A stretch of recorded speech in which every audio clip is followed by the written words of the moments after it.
The year is 218 AD, and the Roman Empire has fallen into the hands of a 14-year-old boy named Varius of Vitus Bassianus, soon to be known as Elagabalus. This is the reign history attempts to dismiss as merely eccentric, a brief comedic interlude before the serious business of empire could resume. The terrifying truth is that Elagabalus's 4 years on the throne were a sustained nightmare of unchecked perversion, sadism, and grotesque public spectacle, proving that absolute power in the hands of a disturbed teenager is the fastest route to hell. He abandoned Roman tradition, declared himself a living god, and committed acts of depravity that shocked even the hardened citizens of Rome. His story is not about political failure. It is about the grotesque, systematic destruction of social taboos and moral order.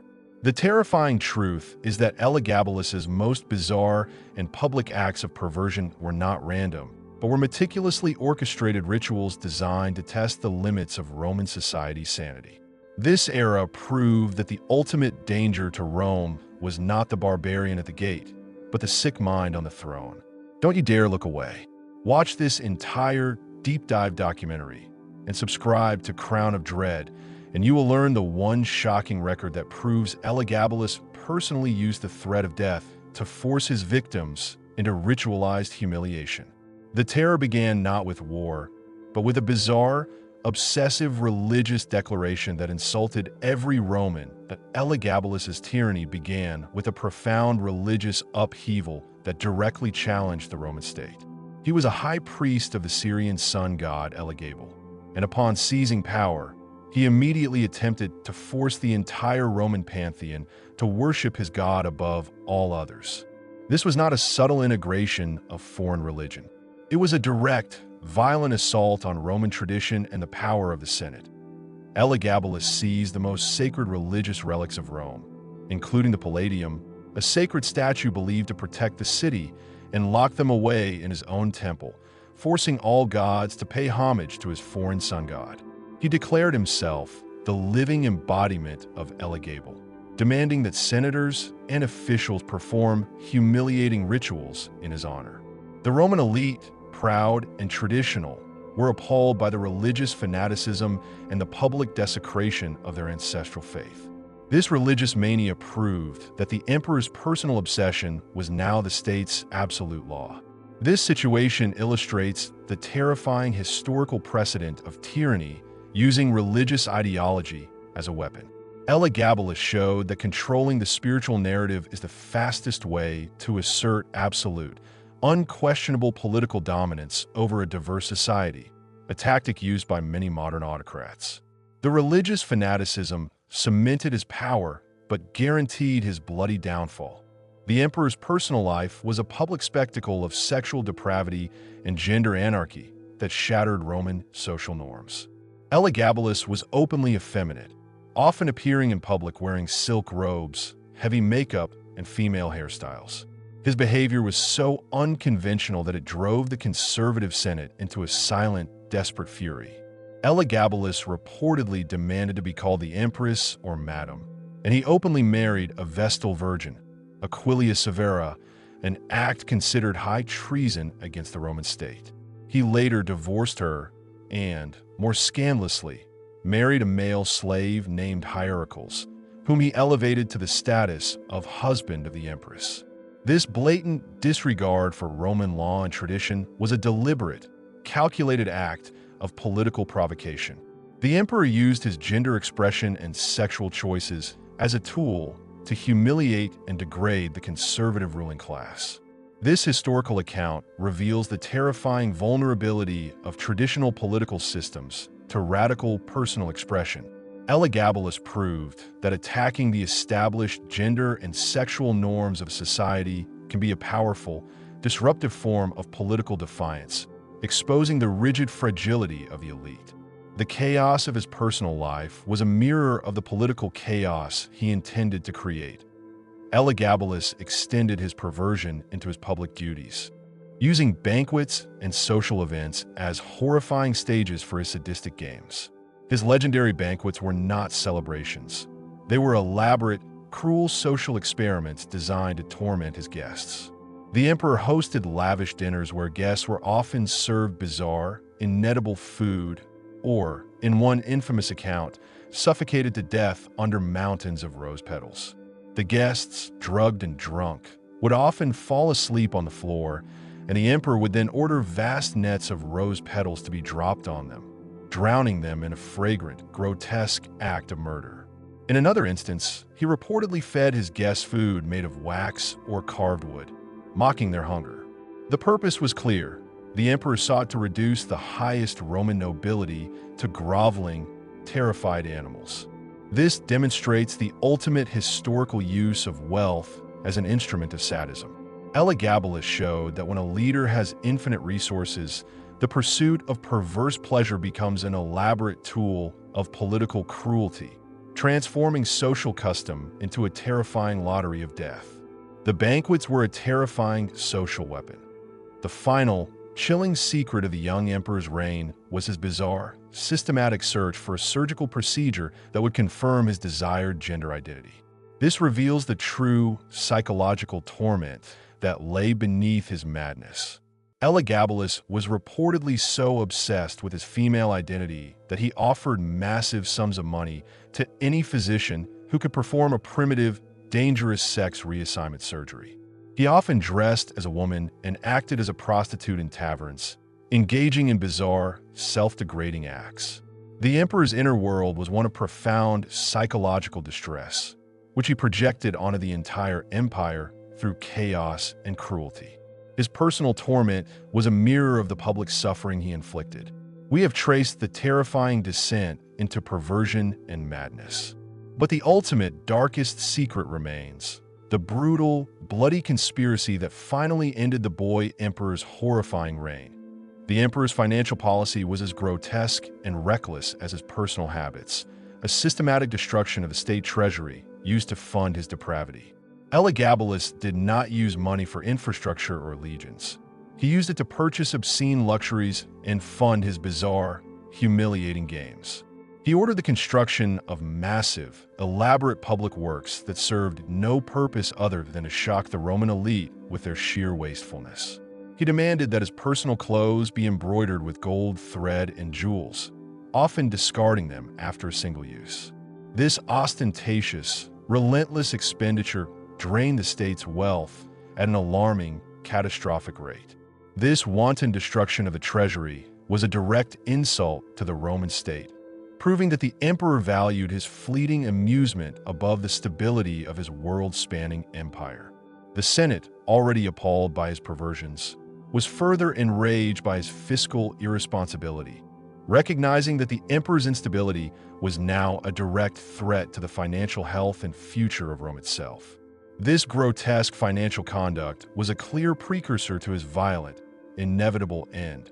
The core of Elagabalus's cruelty lay in his complete disregard for the dignity and rank of the Roman elite. His psychological torment was highly targeted. He delighted in humiliating the most powerful figures in the Senate and equestrian class, reducing them to mere props in his bizarre spectacles. He would often invite high-ranking consuls and magistrates to his banquets and force them to sit with prostitutes and slaves, a profound social degradation designed to break their morale.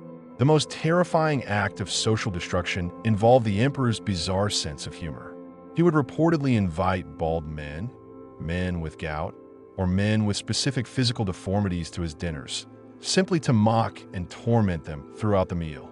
The purpose was to showcase his absolute power, the ability to inflict public, profound humiliation on Rome's most respected citizens without consequence. This relentless psychological warfare created an atmosphere where the elite lived in perpetual, paralyzing fear of the emperor's next sudden, sadistic whim. This demonstrates the terrifying reality of power when personal cruelty becomes state policy. The emperor's desire to marry a male slave and elevate him to the status of husband of the empress led to a further level of political absurdity and social chaos. Elagabalus, determined to formalize his relationship with hierarchs, forced the entire Roman court to treat hierarchs with imperial honors. This was a direct, calculated mockery of the Roman marriage tradition and the sanctity of the emperor's divine lineage. Elagabalus was reportedly obsessed with finding a physician who could surgically turn him into a woman, offering immense rewards of gold and position for the successful, albeit impossible, operation. This desperate quest for surgical alteration revealed a profound psychological distress that was deeply linked to his public acts of depravity. The emperor's inner conflict became the state's external nightmare. He used his sexual and gender confusion to systematically dismantle the most sacred social structures of Rome. The frustration and psychological pain of the emperor fueled the public display of depravity, ensuring that the Roman Empire was governed by the chaotic, unpredictable needs of its teenage ruler. The Senate watched in silent horror, powerless to stop the emperor's descent into self-destruction and tyranny. The bizarre ritual of the death by roses stands as the ultimate symbol of Elagabalus's unique blend of luxury and sadism. This was not the work of a blunt, common executioner. It was a refined, grotesque form of murder. The emperor would choose his victims, typically guests who had displeased him or simply those whose terror he wished to witness. The act involved trapping the victims under massive, suffocating amounts of rose petals, dropped from a hidden net above the dining hall ceiling. The sheer weight and volume of the petals, combined with the victim's impaired state, ensured a slow, fragrant, and terrifying death. The scene was meticulously set up. The hall was elaborately decorated. The scents were overpowering, and the emperor would watch with bored amusement as his guests struggled silently beneath the flowers. The horror was not the speed of death, but the cynical contrast between the exquisite luxury and the brutal reality of suffocation.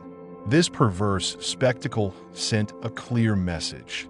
Under Elagabalus, the most beautiful things in Rome could be instantly converted into the most terrifying instruments of execution. This demonstrates the terrifying power of aesthetics used for cruelty. The emperor's utter disdain for the traditional path of succession further destabilized the already fragile empire. Elagabalus, in his chaotic life, married and divorced multiple times, often in rapid succession, treating Roman noble women as disposable toys. His decision to marry a Vestal Virgin, Aquilia Severa, was particularly offensive to the Roman religious structure. The Vestals were sworn to perpetual virginity, and their violation was considered a profound sacrilege that threatened the safety of the entire city. Elagabalus forced this sacrilegious union to prove his divinity and his absolute power over all things, including the most sacred laws of Rome. This systematic violation of religious and political taboos was a direct challenge to the Senate, which held the traditional power of legitimizing the emperor's acts. The Senate's inability to stop the emperor's religious and personal anarchy only reinforced the collective belief that Elagabalus was a genuine, terrifying curse placed upon Rome, guaranteeing that his end would be violent and sudden. The empire was forced to endure his depravity, knowing that the only escape was regicide. The ultimate secret of Elagabalus's short, horrifying reign was its sheer, shocking fragility. The emperor's chaotic behavior, his religious fanaticism, and his grotesque public displays ultimately alienated the two groups whose loyalty was essential for survival: the Praetorian Guard and the powerful women of his own family, specifically his grandmother, Julia Maesa. Julia Maesa, a master political manipulator, realized her grandson was too unstable to be controlled and was actively courting a brutal rebellion. She orchestrated a chilling political solution, promoting Elagabalus's cousin, Severus Alexander, as a counter-heir to the throne. This calculated political maneuver was designed to split the loyalty of the Praetorian Guard and set the stage for Elagabalus's inevitable fall. The terrifying truth is that the emperor's grandmother chose to sacrifice him to save the dynasty. The power struggle became absolute, a silent war fought between two generations of the same bloodline, with the fate of Rome hanging in the balance. This demonstrates the historical precedent of familial betrayal as a political tool. When a dynasty is threatened, the most ruthless relative will seize control, proving that self-preservation dictates the most brutal choices. The emperor's isolation in his final days was total. He was constantly surrounded by the very Praetorian guards he had ridiculed, knowing his life depended on their volatile loyalty. His final act of self-preservation was as absurd as his life. He reportedly prepared several methods of suicide in case the Praetorian Guard turned against him. Elagabalus prepared golden ropes to hang himself, sharp daggers made of precious jewels, and powerful poison stored in magnificent emerald vials. These opulent tools of self-destruction were ready in his private chambers, proving that even in his madness, he sought to make his death as spectacular and luxurious as his life. The sheer irony of the situation was terrifying. The emperor who commanded legions had to plan his own escape from his own palace. This terrifying detail reveals the profound psychological fear that lay beneath his arrogance. The emperor knew his cruelty had finally pushed the Roman state to the breaking point. This terrifying detail underscores the inescapable loneliness of a tyrant. No matter how many slaves or wives he had, he faced his final moments utterly alone, a chilling image of power without trust. The final, bloody confrontation occurred in 222 AD after the Praetorian Guard had decisively shifted their allegiance to Severus Alexander. The Guard, enraged by Elagabalus's final insults and threats, stormed the imperial palace. The emperor, trapped and desperate, attempted to hide in the most humiliating place possible, a public latrine. The sight of the emperor, the self-proclaimed living god, cowering in filth was a final, devastating insult to his divine image. The Praetorian guards dragged him out, murdered him violently, and then subjected his body to a horrific public desecration. This was not a swift assassination. It was a brutal act of public vengeance orchestrated by the soldiers he had scorned. The guards mutilated his body, dragged it through the streets of Rome, and finally threw his remains into the Tiber River. This ritualistic destruction was a direct response to the emperor's deliberate mockery of Roman tradition. This act is the ultimate historical precedent for mob vengeance against a fallen tyrant. The people, once paralyzed by fear, inflict absolute punishment when the symbolic authority is broken. The ritualistic destruction of the emperor's body was a terrifying political statement. The soldiers understood that destroying the body was necessary to destroy the memory of his tyrannical reign. They reversed the emperor's core religious act. Elagabalus had declared himself divine and attempted to elevate his Syrian god above Jupiter. The Roman people ensured that the divine body was treated as common, desecrated sewage. The political cleanup was total. The Senate immediately ordered the damnatio memoriae, the condemnation of his memory, erasing his name from public records and melting down his statues. The emperor who sought to be the most remembered figure in Roman history was deliberately erased by the state he ruled. The message was clear: no matter how absolute a tyrant's power, Rome would eventually reclaim its traditions and punish those who violated its sanctity. This demonstrates the historical power of erasing the past. The Roman state proved that controlling the narrative of history is the final weapon against a defeated tyrant. The political purge that followed the assassination was swift and absolute. Julia Maesa and Severus Alexander eliminated all key figures associated with Elagabalus's reign of terror. This included Hierocles, the emperor's beloved male slave, who was executed immediately. The purge was necessary to remove the last vestiges of Elagabalus's scandalous policies and stabilize the empire. The period of depravity ended in a return to conservative rule, but the scars left by Elagabalus were permanent. His reign, though short, remains the ultimate historical testament to the corrupting influence of absolute power combined with psychological instability. The young emperor proved that luxury, when divorced from morality and sanity, inevitably leads to the total destruction of the ruler and state. The crown of dread fell from the emperor's head and was rolled in the bloody dust of the Praetorian barracks. The ultimate lesson is simple. The greatest empires are most vulnerable when the line between absolute power and absolute madness is erased.